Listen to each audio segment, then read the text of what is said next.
Olá, começa a partir de agora aqui pela TVAL e também pela Rádio AL, mais uma edição do programa Fala Deputado. Aquele espaço que você de casa já conhece. É onde os parlamentares catarinenses têm a chance de conversar um pouco mais diretamente com a população do Estado, falando sobre os seus projetos, sobre suas ações, sobre os debates que vem propondo e encabeçando aqui na Assembleia Legislativa de Santa Catarina. No programa de hoje, eu recebo com grande satisfação a visita do deputado Jean Kuman, do PSD, ele que volta a nos visitar aqui no Fala Deputado e tem demandado uma série de ações em diferentes áreas. Conversa conosco a respeito desse e outros assuntos. Tudo bem, deputado? Prazer tê-lo aqui. Tudo bem, prazer aqui estar aqui com você, Juca, todos os amigos telespectadores também. Uma alegria poder conversar, e poder falar de ações aqui do Parlamento que são tão importantes para Santa Catarina. Deputado, 2015 começou com uma série de ações desencadeadas pelo senhor, especialmente no que diz respeito a um setor que é estratégico na região que o senhor representa aqui na Assembleia Legislativa, que é o setor têxtil. Existe, inclusive, uma frente parlamentar que trabalha essa questão aqui na casa. Exatamente. No mandato passado, a gente começou o processo de criação da frente parlamentar do setor têxtil e calçadista, e aí a gente conseguiu fazer algumas ações junto com a Fiesc, principalmente a questão mais é do combate à pirataria. Muitas empresas catarinenses do setor têxtil têm os seus produtos falsificados e com isso acaba fazendo com que não se faça a geração de emprego nessas indústrias aqui. Se a gente conseguir evitar com que, é um exemplo, os produtos das empresas catarinenses não sejam mais pirateados, a gente vai conseguir aumentar o número de empregos gerados no nosso estado. Então, a frente do setor têxtil e calçadista está trabalhando em algumas ações específicas com relação à questão da valorização do trabalhador, mas também no sentido de proteger a nossa indústria, de proteger aqueles produtos que são produzidos no nosso estado, para que a gente possa garantir o nível de emprego, o nível de qualidade de vida no nosso estado. Então, essa frente parlamentar é muito importante. Até porque é um setor econômico extremamente importante para Santa Catarina. É um setor econômico muito forte, e é um setor que sofre diretamente com a questão do câmbio. Então, agora nós temos um momento onde o dólar está muito alto, e com a alta do dólar, acaba inibindo um pouco a importação de produtos chineses. E aí, com isso, você tem um favorecimento da produção interna. Do mercado interno. E acaba tendo. Então, como o Vale Itajaí, a região de São João Batista é muito forte nessa questão calçadista e na questão têxtil, você pega Blumenau, Brusque, toda essa região, tem muitas pessoas que são empregadas nessa área. Como você tem esse aumento do dólar, significa que menos gente vai importar e vai acabar comprando mais produtos catarinenses. E aí esta região acaba então mantendo o nível de emprego no momento de crise.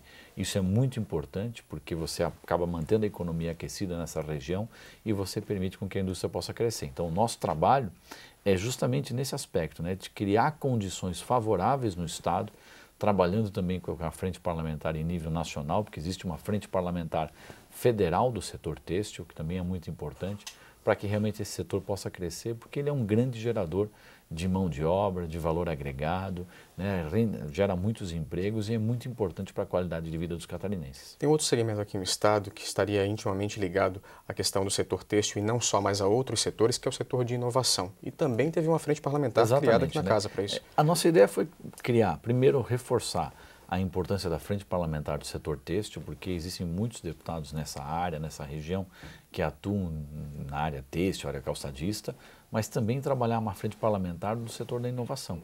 Inovação, na verdade, você vai dizer assim, mas o que é inovação? É algo muito genérico. Inovação é você, acima de tudo, produzir algo novo. É você fazer com que, independente se seja no setor têxtil, no setor metalúrgico, se seja em qualquer indústria de tecnologia ou até na própria agropecuária, você possa produzir algo novo e você possa dar condições para que seja gerada uma nova cadeia produtiva no nosso estado. Por que Santa Catarina tem um diferencial muito grande com relação aos outros estados? E aí vem o grande motivo de ter criado a frente parlamentar. Se você pegar o nosso estado, você vai ver que Joinville, que é a maior cidade do estado, não é a capital. Então, Joinville tem um polo econômico muito forte, que é uma grande cidade. Você tem Florianópolis, é outro polo econômico. Você tem Blumenau, outro polo econômico. Itajaí é outro polo econômico. Chapecó, Jaraguá do Sul, Criciúma e assim vai. O estado todo tem vários polos econômicos. Diferente, por exemplo, do Rio Grande do Sul, que você concentra quase tudo na capital. Diferente do Paraná, diferente de São Paulo, Rio de Janeiro e outros estados.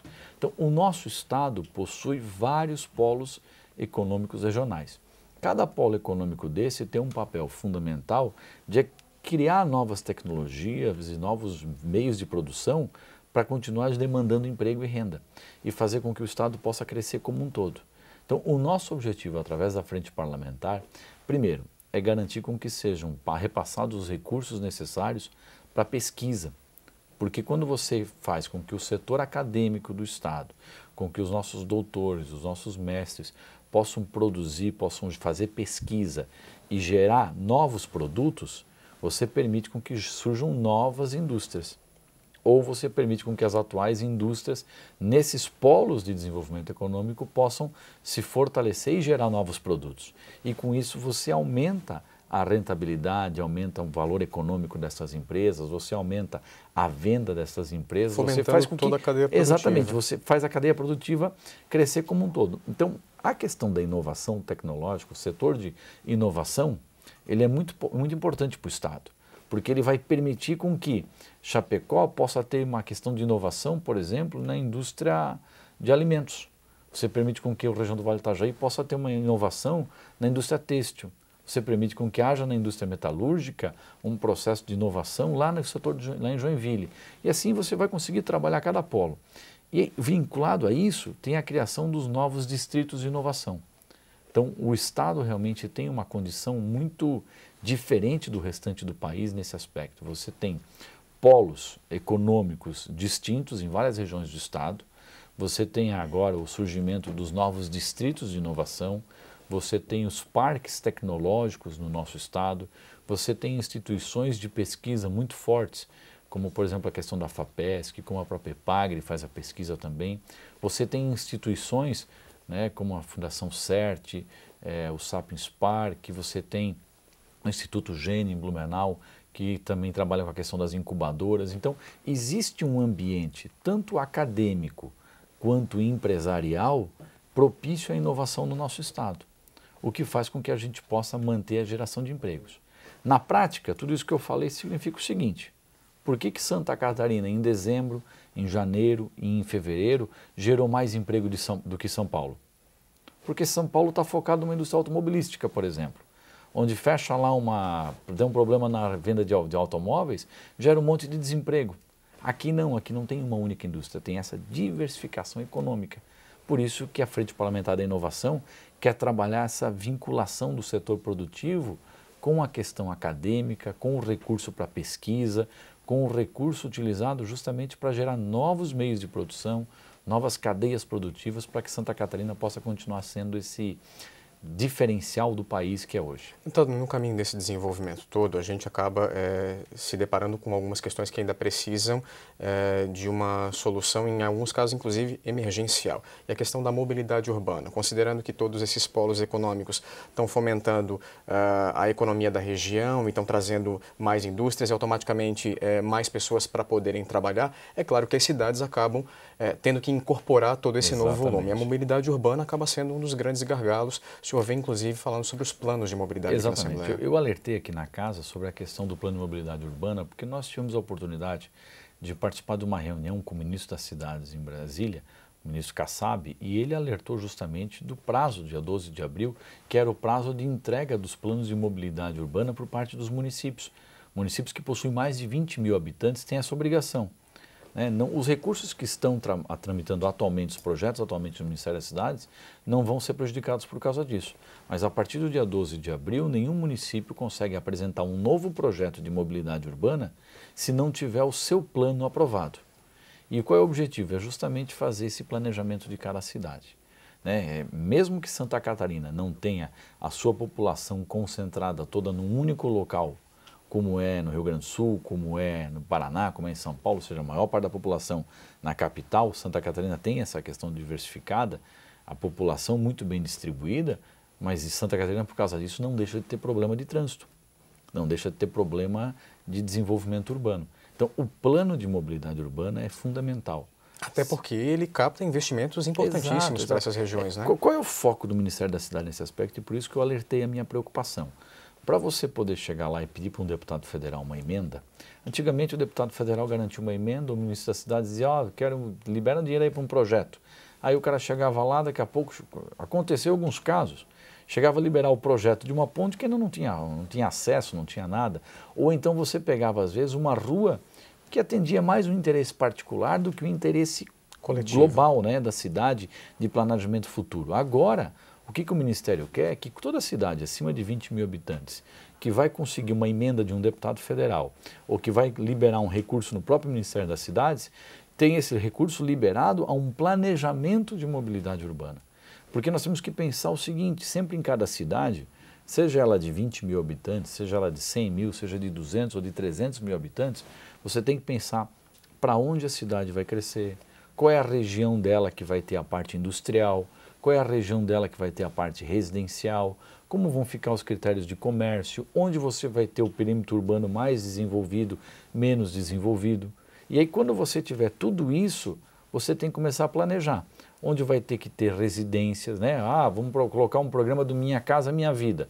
Basta você ter um terreno para colocar? Não, você tem que saber o seguinte, que você vai colocar um programa do Minha Casa Minha Vida, seja lá com 200, 300 apartamentos, perto daquele apartamento você tem que ter a creche, você tem que ter a escola, você tem que ter o posto de saúde. Quer dizer, você não pensa isoladamente, exato, você pensa no global, na verdade. A questão é pensar de forma global, né? E pensar de forma estratégica para o futuro da cidade. Aí você vai dizer o seguinte, bom, então tá, agora vamos colocar uma indústria. Você vai colocar a indústria no meio de um loteamento residencial? Não vai. Então você tem que planejar a cidade. Para isso você tem que dizer, olha, então o planejamento faz com que o crescimento da cidade vá para essa direção e com que o setor industrial fique aqui, o comércio fique aqui, o setor habitacional fique aqui. E aí você tem que começar a dizer o seguinte, olha, então para isso agora a gente vai ter que abrir uma avenida, vai ter que fazer uma nova rua, vai ter que pavimentar essa rua que já está aberta, vai ter que fazer ciclovia, porque você tem que planejar o futuro da cidade. Então, a ideia do plano de mobilidade urbana é justamente para garantir com que um recurso não esteja atrelado único e exclusivamente ao atendimento de uma obra, mas sim atrelado a um projeto de mobilidade sustentável. Que visa o desenvolvimento exatamente. global. E aí você tem que pensar, você vai pensar o seguinte, bom, eu vou fazer uma rua. Adianta fazer uma ciclovia no começo da rua até o final dela, se a ciclovia não leva nada a lugar nenhum?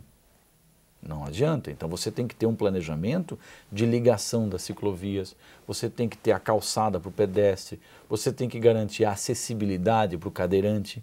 Então tudo isso, né, tem que estar vinculado a esse plano de mobilidade urbana. Como você vai fortalecer? E aí, pega um caso específico nosso, que eu conheço de perto, que é de Blumenau. Lá foi implantado uma parte dos corredores de ônibus, mas eles por si só não podem atuar. Tem que haver um planejamento de ligação dos corredores de ônibus com os terminais urbanos, com a possibilidade da pessoa chegar do bairro até no corredor para poder daí pegar um ônibus. Então tem que ter toda uma ligação desse aspecto. Por isso que o plano de mobilidade é fundamental e eu alertei essa questão. A minha preocupação no sentido de que a gente não vai ter os planos e com isso, sem o plano, sem um planejamento adequado, a gente não tem acesso a recursos federais. Tadu, aproveitando essa deixa já na reta final do nosso programa, falando em obras importantes para o desenvolvimento da região, o senhor vem pontuando algumas que na região de Blumenau tem feito grande diferença. Sim, um caso é a questão do prolongamento da Via Expressa, né? Uma nova rodovia que tem todo esse conceito de acessibilidade, que tem todo esse conceito já implantado, mas que agora está numa fase burocrática de implantação. Nós estamos conseguindo agora o decreto de utilidade pública das áreas e agora sim começa então a negociação com cada proprietário para que essa obra possa andar, que é muito importante para Blumenau, é muito importante para o Vale do Itajaí, além de outras obras, seja o complexo penitenciário do Vale do Itajaí, por exemplo, você trabalhar a questão das obras de prevenção de cheias, né, a elevação da comporta de Ituporanga, lá de Ituporanga e de Itaió. Você trabalha com essas comportas para prevenir a questão das cheias no Vale do Itajaí, além de alguns pontos de retificação do rio também. Então, tem uma série de ações que a gente está trabalhando que são importantes para o Vale do Itajaí poder se desenvolver e manter a qualidade de vida para o seu cidadão. A gente com certeza vai acompanhar, né, essa sua dedicação no sentido de garantir mais obras para o desenvolvimento não só dessa região, mas de todo o estado. Certeza, né? Tem segurança, tem educação, tantas coisas que a gente tem que trabalhar porque o cidadão precisa realmente desse retorno. As áreas são várias, né, e a atuação nunca para. Já deixamos aqui o espaço aberto para que o senhor volte mais vezes para poder conversar com a gente sobre essas realizações. Eu agradeço a oportunidade, né? Obrigado a você, obrigado a todos os amigos que me acompanharam e quero realmente colocar o nosso trabalho à disposição. Sempre à disposição aqui também. Obrigado. A você de casa, muito obrigado pela companhia e não esqueça, para rever este e outros programas, basta acessar o site da Assembleia Legislativa que aparece aí no seu vídeo. Por hoje é só, nós nos vemos numa próxima oportunidade. Até lá!